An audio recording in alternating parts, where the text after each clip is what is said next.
Hello नमस्कार प्यारे विद्यार्थियों, स्वागत है आपका आपके अपने YouTube चैनल अशोक सुतार ग्रांधी पर। आइए आज की क्लास में हम बहुपद के बारे में अध्ययन करेंगे और इस बहुपद प्रश्नावली का अध्ययन करने से पहले इस प्रश्नावली का हम बेसिक पढ़ेंगे, इसका सामान्य परिचय पढ़ेंगे।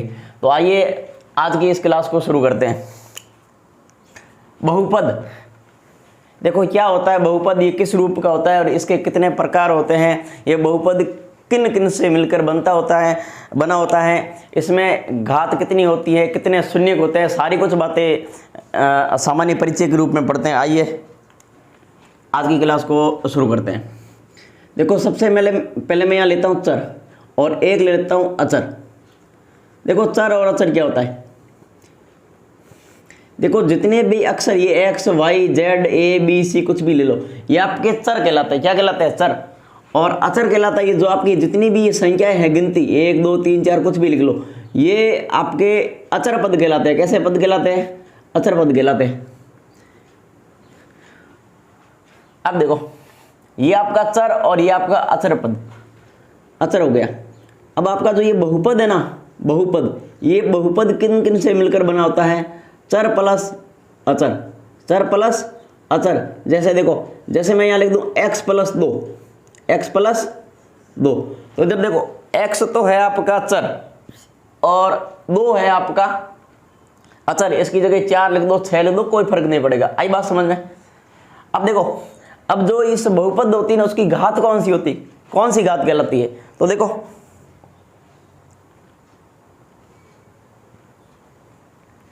यहां एक बार साइड में समझो।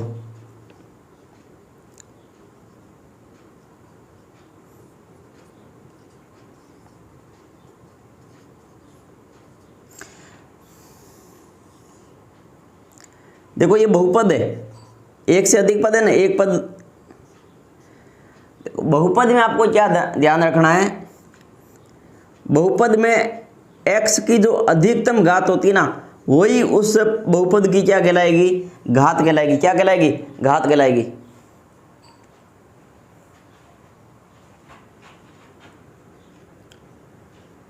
बहुपद में x की उच्चतम घात ही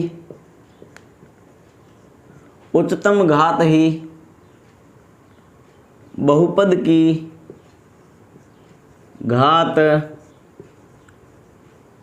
कहलाती। इधर देखो, जैसे मैं लिख दूं यहाँ 2x स्क्वायर प्लस का 3x और प्लस का 2, इसी तरह 3x क्यूब प्लस का 2x स्क्वायर प्लस का x और प्लस का 1। अब देखो इसमें उच्चतम घात, यानी कि देखो यहाँ घात कितनी? 1, यहाँ 2, तो इस बहुपद की घात को इस बहुपद की घात कौन सी कहलाएगी? ये 2 वाली, ये बहुपद की घात कहलाएगी। यानी ये 2 घात है तो द्विघात बहुपद हो गया। यहाँ पर घात कितनी? उच्चतम, यानी अधिकतम घात कितनी है? 3, तो ये त्रिघात बहुपद के रूप में कहलाएगा। आई बात समझ में? ये और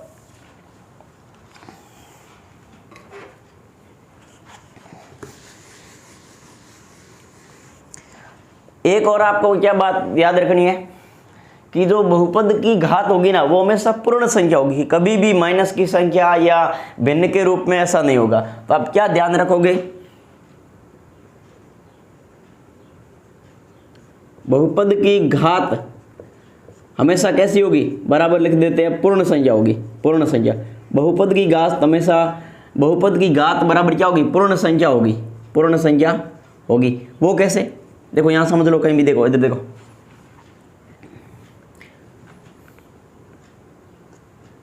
बहुपद की घात हमेशा पूर्ण संख्या होगी। उदाहरण के तौर पर ऐसे यहां लिख लो, जैसे ग्रुप में कैसे भी करके, जैसे x स्क्वायर प्लस का 2, बताओ घात कितनी है? 2। वो पूर्ण संख्या है या नहीं है? तो ये बहुपद की घात है। इसी रूप का कोई और लिख दो, जैसे मैंने यहाँ लिख दिया x और 1/4 और प्लस का मैंने लिख दिया यहाँ 4, कुछ भी लिख दो, 3 6 2 कुछ भी लिख दिया। बताओ ये बहुपद की घात है क्या? नहीं, ये वाला नहीं है, ये वाला है। 1 2 उदाहरण और लिख लो, बाकी कोई ज़्यादा समझने की जरूरत है। बाकी इधर देखो, x क्यूब प्लस का 2x प्लस का 3, यहाँ स्क्वायर लगो, x और प्लस का 1 ऐसे लिख दो, कैसे भी लिख दो अपने मन से, एक बार आपको समझना है। बताओ इसकी जो घात है वो पूर्ण संख्या है या नहीं है ना, तो ये भी बहुपद की घात कहलाएगी, यानी ये भी बहुपद कहलाएगा। बहुपद की घात हमेशा कैसी होनी चाहिए, पूर्ण संख्या होनी चाहिए। एक और लेते हैं, जैसे x और इसकी पावर अंडर के अंदर 3 और प्लस का लिख दिया मैंने 3 या 2 4 6 कुछ भी लिख दो, ये लिख दिया। बताओ ये बहुपद की घात है क्या? नहीं, बहुपद की घात नहीं है ना। तो बहुपद की घात हमेशा कैसी होनी चाहिए, पूर्ण संख्या होनी चाहिए। अंडर का 3 भी पूर्ण संख्या नहीं है, तो मैं इसको भी ऐसे कैंसिल कर देता हूँ। यानी कि इसमें से एक ये और एक ये, यानी जिसके ऊपर पूरी घात लगी होगी 0 से लगा के अनंत तक की संख्या, वो आपकी बहुपद की घात यानी वो पूर्ण संख्या होगी। और ये आपके जो 1/4 वगैरह ऐसा कुछ आएगा ना, तो उसको हम नहीं लेंगे। अब देखो, अब एक लेते हैं, घात के आधार पर बहुपद के कितने प्रकार होते हैं? घात के आधार पर बहुपद के प्रकार, घात के आधार पर बहुपद के प्रकार। ये तो देखो, अगर घात 1 है, घात कितनी है? 1 है, तो वो आपका कौन सा बहुपद कहलाएगा? वो आपका रेखिक बहुपद कहलाएगा। कैसा बहुपद कहलाएगा? रेखिक बहुपद। और रेखिक बहुपद का जो व्यापक रूप होता है वो कैसा होता है? वो होता है आपके ax और प्लस का b, ये होता है व्यापक रूप। और इसको उदाहरण के तौर पर लिखो तो ऐसे लिख दो, कोई भी लिख लो भले, जैसे x² प्लस का x प्लस 2, यानी a b c, ये सारी मतलब पूर्णांक संख्या है ना। इसके स्थान पर कोई ना कोई अंक आता रहेगा।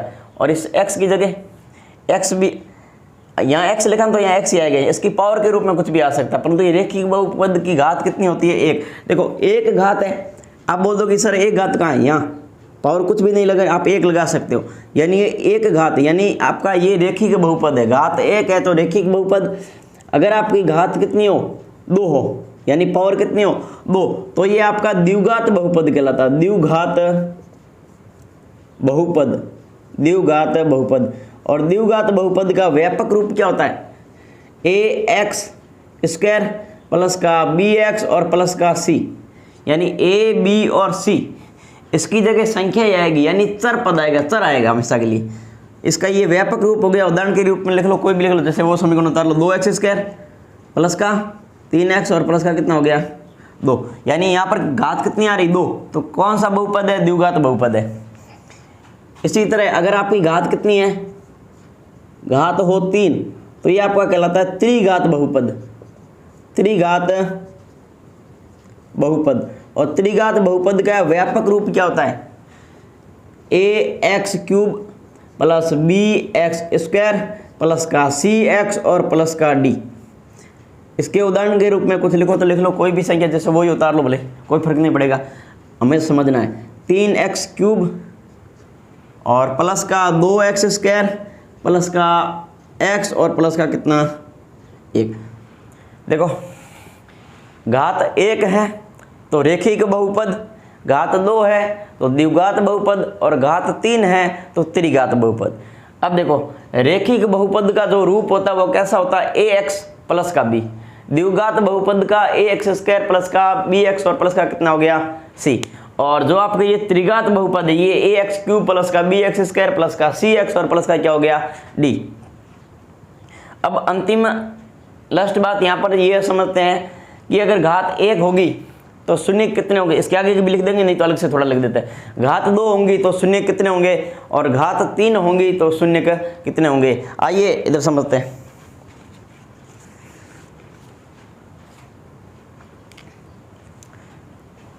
देखो, मैं यहाँ दोबारा से यहाँ लिख देता हूँ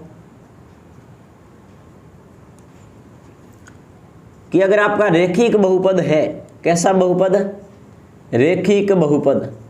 रेखिक बहुपद कैसा होता है? ये ax और प्लस का b। अगर रेखिक बहुपद होगा तो बताओ इसके जो शून्यक होंगे, शून्यक, वो शून्यक कितने होंगे? रेखिक बहुपद के शून्यक कितने होंगे? 1 होगा। कितना होगा? 1।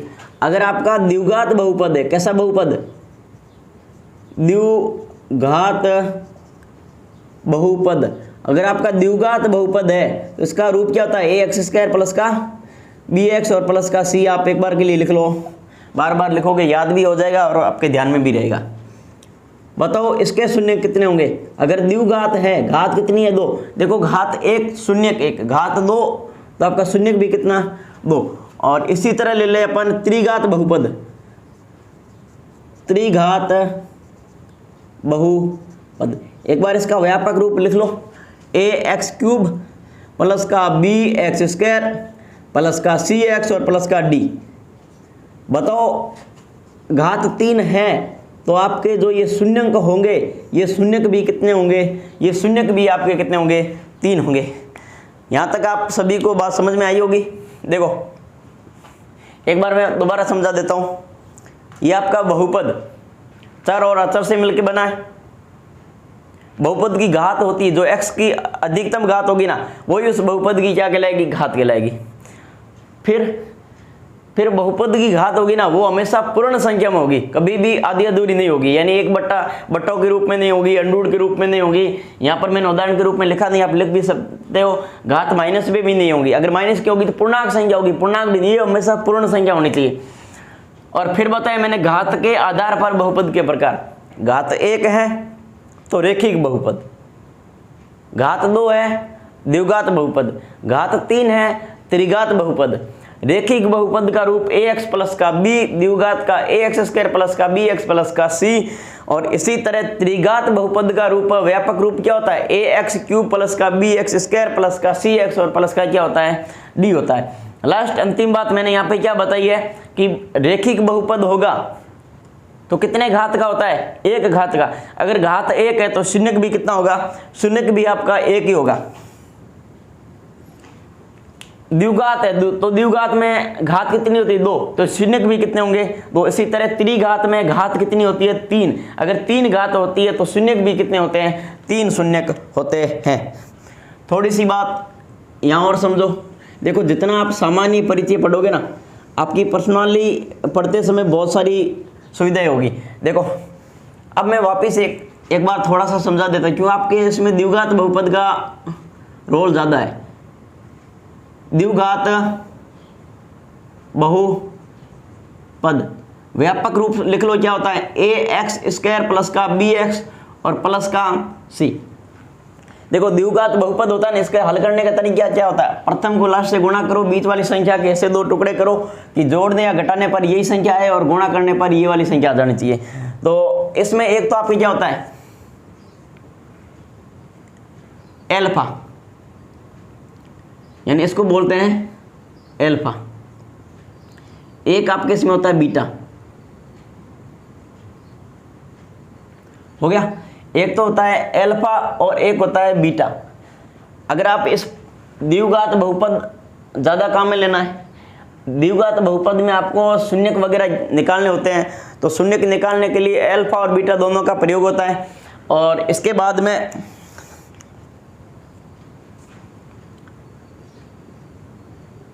इसका प्रयोग कैसे करना है ये समझो। देखो एक सूत्र होता है शून्यकों का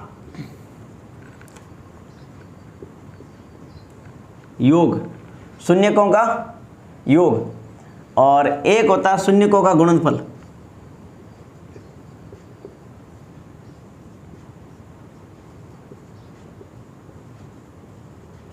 गुणनफल देखो एल्फा प्लस बीटा बराबर क्या होता है, माइनस का बी और बट्टे क्या होता है, ए। ये होता है, इसको थोड़ा ऊपर लिख देते हैं।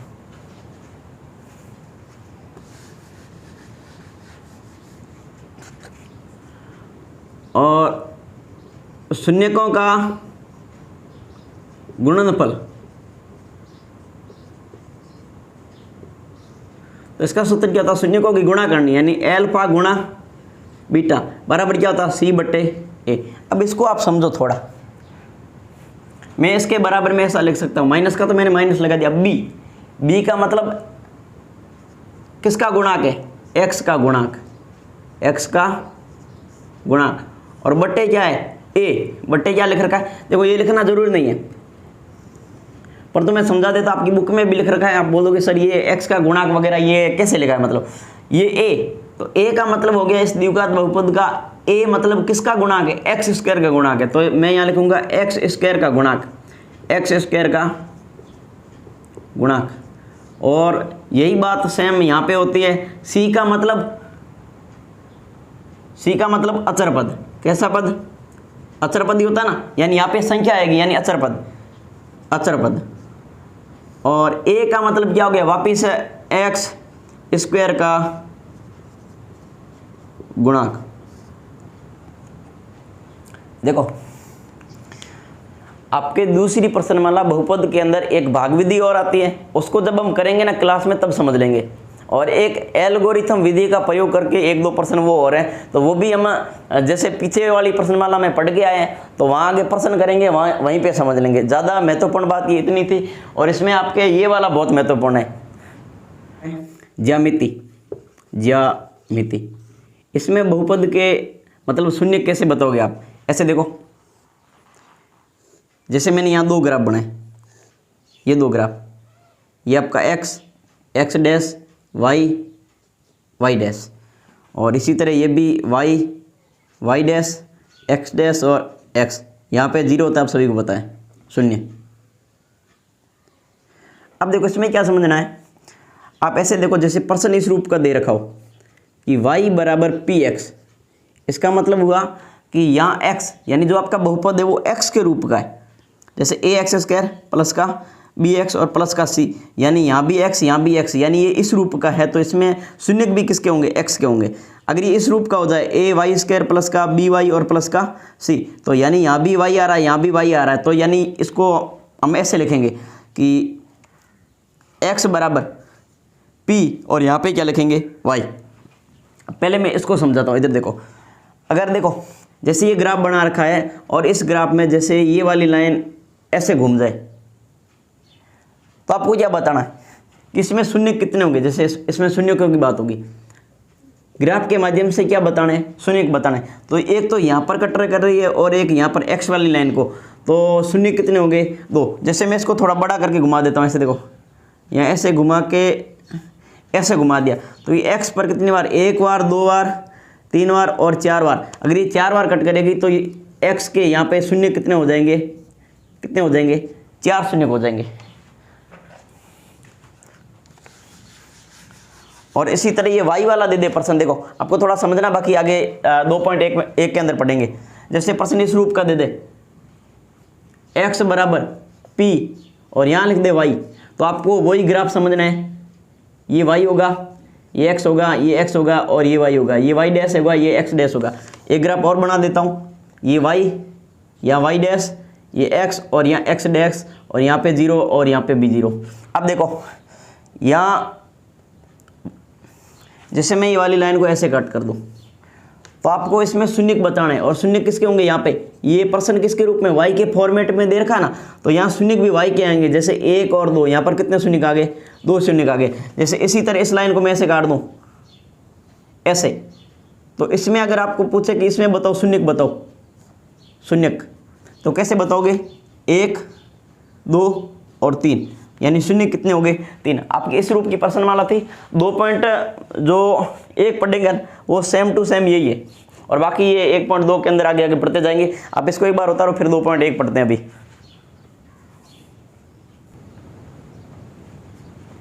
हाँ, 2.1 का पहला प्रश्न क्या दे रखा है, किसी बहुपद पी एक्स, देखो अभी ये मैंने बेसिक में पढ़ा था ना, किसी बहुपद पी एक्स के लिए y बराबर पी एक्स का ग्राफ नीचे आकृति 2.10 में दिया गया। ये आकृति 2.10 है। प्रत्येक स्थिति में पी एक्स के शून्यकों की संख्या ज्ञात करनी है। यानी पी एक्स मतलब x के शून्यक, यानी जो आपकी ये बहुपद होगा ना, अगर एक घात होगी तो रेखिक होगा, दो घात होगी तो द्विघात होगा, और तीन घात होगी तो त्रिघात होगा, और चतुर्थ घात ऐसे आगे बढ़ता जाएगा। तो यहाँ x है, तो ये जो पद होगा बहुपद ये x के रूप का होगा। तो इसमें आपको देखो, मैंने अभी बेसिक में बताया था ना कि पी वाई बराबर पी एक्स ऐसा लिख रखा हो, तो आपको ये देखना है कि ये वाली जो लाइन है ये x को कहाँ कहाँ कट कर रही है। जितनी बार कट कर रही है उतने ही उसके शून्य कहलाएंगे, 2, 3, 4 कुछ भी। और ऐसे लिख रखा है x बराबर पी वाई, तो ये लाइन y को कितनी बार कट कर रही है वो उसके क्या कहलाएंगे, शून्य कहलाएंगे। ये 3 मैंने ऐसे ही लिख दिया, 3 2 कुछ भी आ सकता है। आई बात समझ में? तो आप इसके शून्य बताओ। देखो एकदम सीधा सा प्रश्न है, कुछ भी नहीं, बेसिक के रूप में वो था, बेसिक के रूप में ये है। जैसे मैं यहाँ लिख देता हूँ, देखो यहाँ अपने उत्तर लिख लेंगे। जैसे प्रश्न संख्या कैसा लिख रखा है ये आपके, y बराबर पी एक्स का है ना, y बराबर पी एक्स। अब इसके शून्य बताने हैं, शून्य लिखने हैं सभी के, यानी कि मैं यहाँ लिख देता हूँ क्वेश्चन नंबर और यहाँ पर लिख देता हूँ शून्य या शून्यकों की संख्या, शून्यकों की संख्या। इधर देखो, जैसे प्रश्न संख्या 1 2 3 4 5 और कितने टोटल 6 है।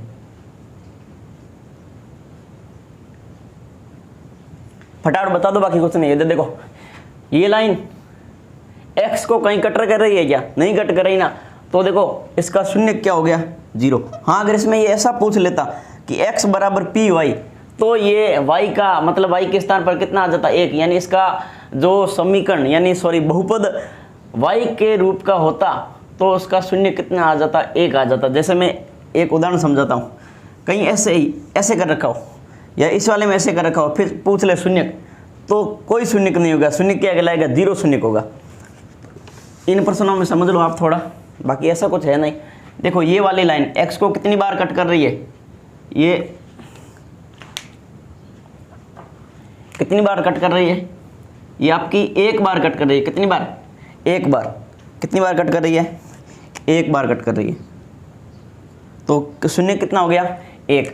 ये x को कितनी बार कट कर रही है, 1 ये हो गया और 1 ये हो गया और 1 ये हो गया, यानी 1 2 3 कितनी बार, 3 बार।